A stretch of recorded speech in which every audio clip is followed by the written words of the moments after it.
What better way to test the 2016 Chieftain than a 1,600-mile road trip through 3 states and over the Arkansas Ozarks?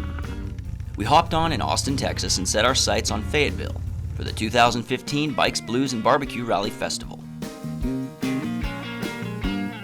This particular 2016 Indian Chieftain had useful aftermarket additions, including a Clockworks flare windshield, a wide solo seat, and a luggage rack, the last two from Indian's P&A catalog. From the headdress logo on the tank, war bonnet emblem on the front fender, to the engine's fins and parallel pushrod tubes styled after the Chiefs of the early 1940s, the Chieftain pays tribute to its heritage. But make no mistake, this is a modern machine. The Chieftain's front fairing is clean and modern. The motorcycle's 1811cc engine is packed tightly within a cast aluminum chassis, a first for the company. The motorcycle has a bevy of electronic conveniences, to a windscreen that raises at the push of a button, cruise control, saddlebags that lock remotely, keyless ignition, and ABS. Its Thunderstroke 111 is a key feature, delivering an immediate bounty of torque. The throttle-by-wire system responds quickly.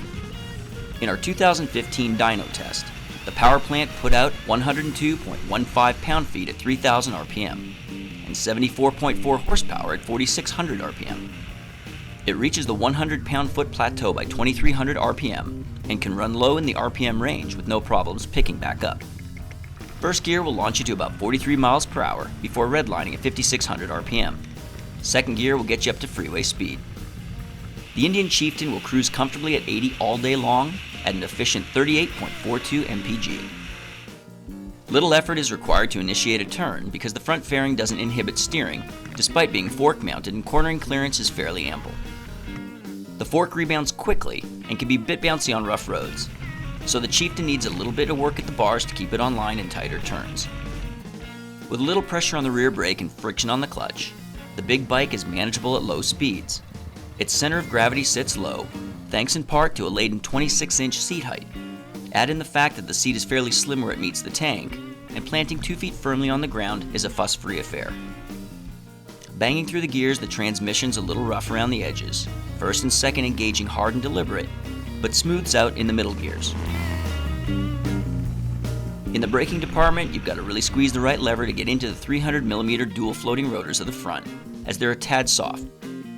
The rear has a stronger initial bite and the bike benefits from standard ABS that isn't overly touchy. After 1,624 miles, the 2016 Indian Chieftain proved its worth as a road warrior. Powerful, comfortable, with rear suspension that's dialed in properly, and plenty of creature rider comforts, we could easily go iron butt on this motorcycle. It could benefit from a few tweaks on the front end, and we're still not fans of its fob, which had sync issues, but we wouldn't hesitate to pack its bags and chart a cross-country course to Sturgis on the Chieftain any day.